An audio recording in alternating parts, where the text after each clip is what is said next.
Ketika Chen Ping bergegas ke tempat Bing Lu dan yang lainnya menunggu, dia menemukan bahwa tidak ada seorang pun di sana. Alis Chen Ping langsung mengernyit, dia mengatakan bahwa Bing Lu dan yang lainnya akan menunggu di sini. Tapi sekarang tidak ada seorang pun di sana. Ini membuat Chen Ping merasakan firasat buruk di hatinya. Chen Ping bekerja keras untuk memancarkan kesadaran spiritualnya, berharap menemukan keberadaan Bing Lu dan lainnya. Namun setelah mencari puluhan mil, masih belum ada jejak Bing Lu dan yang lainnya. Tepat ketika Chen Ping tidak tahu harus berbuat apa, dia tiba-tiba menemukan ada noda darah di salju putih bersih. Setelah noda darah, kami menemukan tubuh beberapa orang suci tergeletak dengan dingin di tanah. Chen Ping terkejut dan bergegas untuk memeriksanya. Ditemukan bahwa orang-orang kudus ini sudah mati, dan masih ada tanda-tanda pelanggaran. Yang paling penting adalah cangkang kura-kura hitam pada orang-orang suci ini telah rusak, menandakan bahwa mereka telah bertemu dengan Tuan. Melihat orang suci yang acak-acakan itu, Chen Ping merasakan niat membunuh memenuhi hatinya. Chen Ping tidak tahu siapa yang menyerang Bing Lu dan yang lainnya, tapi dia tidak akan pernah membiarkan orang-orang ini pergi. Sekalipun aku adalah Raja Surga, dia tidak akan membiarkanku pergi. Chen Ping memukul tubuh orang-orang suci ini dengan bola api, dan tubuh tersebut mulai terbakar hebat. Dia tidak bisa membiarkan orang-orang suci ini mati di hutan belantara, jika tidak mereka akan menjadi makanan bagi binatang buas. Setelah membuang tubuh orang suci itu, sosok Chen Ping menghilang seketika. Pada saat ini, di perbatasan kekacauan ratusan mil jauhnya dari Chen Ping, Bing Lu dan Lan Yingying sedang berjalan dengan susah payah bersama beberapa orang suci. Hampir semua dari orang-orang ini mengalami luka di sekujur tubuh, nafas mereka sangat lemah, dan mereka jelas tidak dapat menahannya. Saudari-saudari, tunggu sebentar, meskipun kamu memasuki tanah kekacauan dan tercekik oleh turbulensi ruang dan waktu, kamu tidak boleh jatuh ke tangan keluargamu. Binatang buas ini bahkan tidak akan membiarkan mayat saudara perempuan kita yang sudah mati. Bing Lu mengertakkan gigi dan berkata dengan kesedihan di matanya. Ya, meski kita mati, kita tidak bisa memanfaatkan monster keluargamu ini. Lan Yingying juga mengangguk dan berkata, bagus, semua orang suci yang tersisa mengangguk setuju. Anda harus tahu bahwa sebagai orang suci di Istana Guanghan, kesucian mereka adalah yang paling penting, dan hidup mereka bukanlah apa-apa. Tapi binatang buas dari keluargamu ini tahu apa yang paling dipedulikan oleh orang suci Istana Guanghan, dan mereka bahkan tidak melepaskan mayatnya. Oleh karena itu, meskipun Bing Lu dan yang lainnya mati, mereka tidak akan mati di tangan anggota keluargamu ini. Bing Lu dan rombongannya berjalan menuju perbatasan kekacauan dengan mata penuh tekad. Tidak jauh di belakang Bing Lu dan yang lainnya, Mu Yao dan keluargamu mengejar mereka. Di sebelah Mu Yao ada seorang wanita parubaya. Orang ini adalah Bibi Mu Kui, Mu Nai, putri tertua dari keluargamu. Itu Gunung Ji. Tambang batu Ji yang asli ada di puncak Gunung Ji. Hanya saja Jishan terhalang oleh sebuah penghalang dan tidak bisa dilihat sama sekali pada waktu biasa. Itu hanya akan muncul ketika waktu dan ruang di perbatasan kekacauan terdistorsi.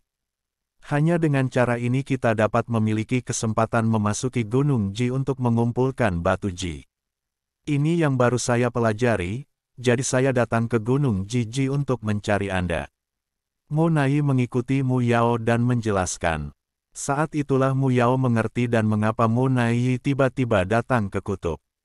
Pantas saja beberapa hari terakhir ini mereka hanya menemukan batu tiang berserakan, namun tidak menemukan tambang batu tiang, ternyata terhalang oleh pembatas.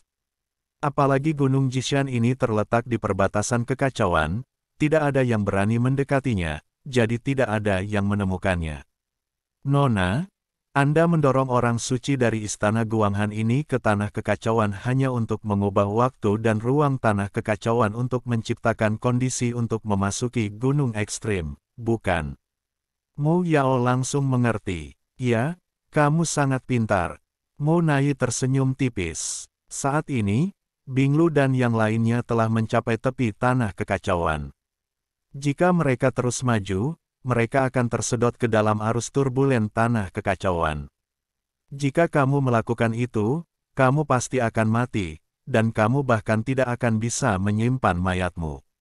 Saudaraku, mari berpegangan tangan, jangan takut pada siapapun. Jika kamu memasuki tanah kekacauan, kamu akan langsung tercekik oleh arus yang bergejolak. Tidak akan ada rasa sakit. Binglu memegang tangan semua orang, lalu berjalan menuju negeri kekacauan dengan mata tegas. Jangan lakukan hal bodoh. Pada saat ini, suara Chen Ping datang, dan kemudian dia melihat sesosok tubuh mendekat seperti lompatan. Bapak, Chen. Binglu sangat gembira, dia tidak menyangka Chen Ping menemukan tempat ini. Dengan kedatangan Chen Ping, mereka mungkin bisa diselamatkan. Bagaimanapun, mereka semua telah melihat kekuatan Chen Ping dengan mata kepala sendiri. Namun saat mereka berhenti dan menunggu Chen Ping, tiba-tiba kekuatan isap yang sangat besar mulai menyedot Binglu dan yang lainnya ke dalam tempat kekacauan. Tanda seru, kedua orang suci itu tersedot dan terbang tinggi ke udara. Untungnya, orang-orang ini berpegangan tangan dan tidak tersedot. Tunggu, Binglu mengertakkan gigi dan memegangnya erat-erat. Semua orang mencoba yang terbaik, tetapi kekuatan isap yang besar masih menyeret Binglu dan yang lainnya menuju tanah kekacauan. Melihat embun es, mereka tidak dapat bertahan lagi.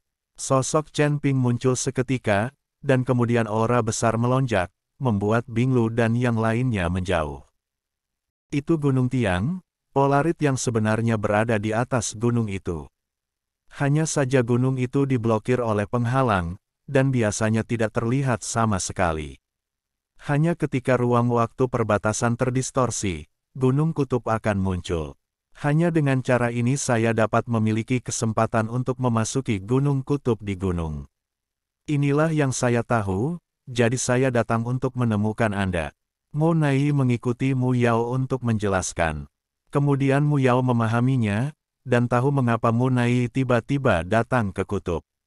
Tidak heran mereka telah menemukan batu kutub yang tersebar akhir-akhir ini, dan mereka belum menemukan biji polarit. Ternyata akan diblokir oleh penghalang. Dan gunung yang hebat ini ada dalam kekacauan perbatasan. Tidak ada yang berani mendekati di sini, jadi tidak ada yang menemukannya. Nona, kamu mengendarai perawan-perawan istana Guanghan ini ke dalam kekacauan, hanya untuk mendistorsi waktu dan ruang kekacauan dan menciptakan kondisi untuk memasuki pegunungan. Mu Yao dipahami secara instan. Ya, kamu pintar. Mo Nai tersenyum ringan. Pada saat ini, Binglu dan yang lainnya telah mencapai tepi kekacauan, dan jika mereka maju, mereka akan dihirup oleh kekacauan-kekacauan. Tidak diragukan lagi bahwa bahkan modal mayat tidak bisa dibiarkan. Sisters, kami berpegangan tangan, tidak ada yang takut. Memasuki tempat kekacauan, itu akan dicekik secara instan, tidak ada rasa sakit. Binglu mengambil tangan semua orang, dan kemudian matanya dengan kuat bergerak ke arah kekacauan. Jangan lakukan hal-hal bodoh.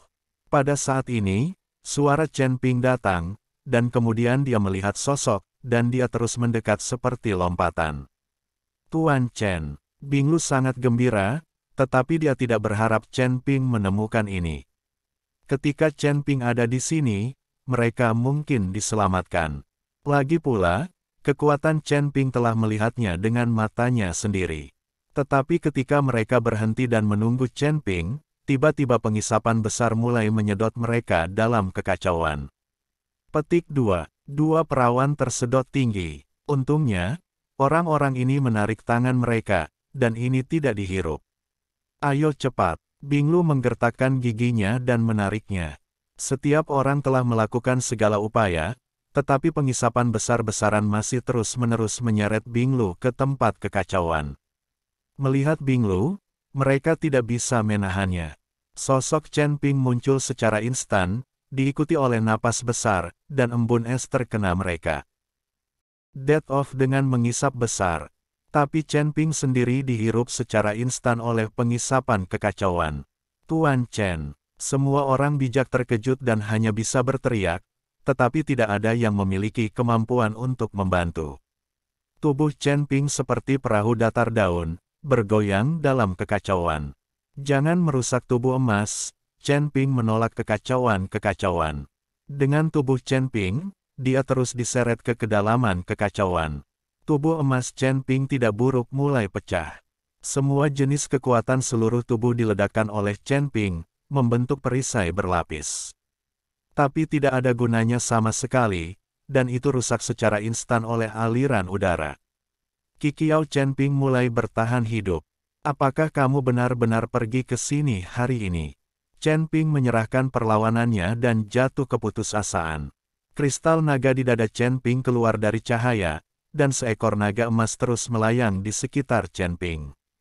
Tapi di ruang kacau, bahkan Jinlong menghilang dengan cepat. Tetapi pada saat ini, Chen Ping menemukan bahwa melalui ruang kacau ini, ia melihat sepotong lapangan salju dan monster dengan kepala. Ini bukan kutub, ini adalah Islandia Arktik. Chen Ping tiba-tiba tetap tinggal. Serigala salju itu adalah monster dari Islandia Arktik. Chen Ping tidak berharap bahwa melalui perbatasan kutub melalui wilayah selatan, ia akan pergi ke ladang es di utara. Dengan cara ini, seluruh surga dan dunia manusia adalah lingkaran tertutup. Tidak heran Chen Ping akan menemukan monster domain utara seperti Snow Wolf. Potong. Di negeri kekacauan, ruang mulai berputar, dan turbulensi ruang dan waktu seperti pisau tajam, terus bergerak menuju Chen Ping. Meskipun dia tahu bahwa ladang es utara berada di seberang jalan, Chen Ping tidak bisa bergerak sama sekali. Tubuhnya sepertinya membeku di sana. Tubuh Chen Ping sudah penuh bekas luka. Naga emas yang mengelilingi tubuhnya juga perlahan menghilang. Dan Chen Ping menemukan bahwa gunung yang menjulang tinggi menjadi semakin jelas. Di gunung yang tinggi itu, petak-petak bebatuan yang sangat berbatu memancarkan cahaya. Tambang Polestone. Chen Ping tidak menyangka tambang batu ekstrim akan ditemukan di tanah kekacauan. Namun, tambang batu Ji tidak berada di tanah kekacauan, melainkan terhubung erat dengan tanah kekacauan. Sudah berakhir, kali ini benar-benar sudah berakhir. Chen Ping menghela nafas. Sekarang aku menemukan bahwa tambang Jishi tidak berguna.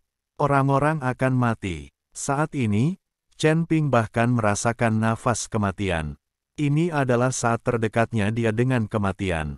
Kematian mungkin juga melegakan. Aku tidak tega meninggalkan wanita di sekitarku.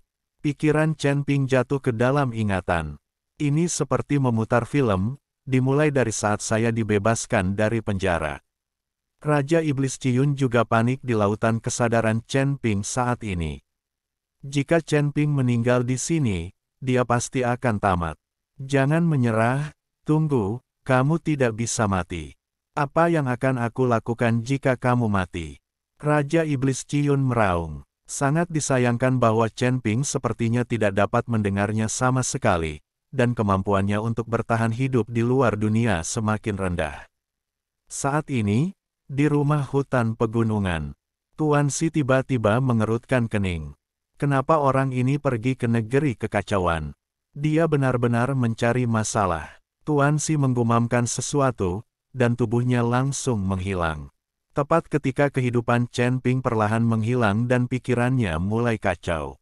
Tiba-tiba cahaya keemasan menimpa tubuhnya, diikuti dengan perasaan nyaman yang belum pernah terjadi sebelumnya yang menyebar ke seluruh tubuh Chen Ping. Di depan Chen Ping, Tuan Si, mengenakan pakaian biasa, menatap Chen Ping dengan tenang. Ketika Chen Ping membuka matanya dan melihat Tuan Si, dia tercengang. Tuan Si, apakah itu benar-benar Anda? Apakah aku sudah mati? Apakah kita di neraka atau surga?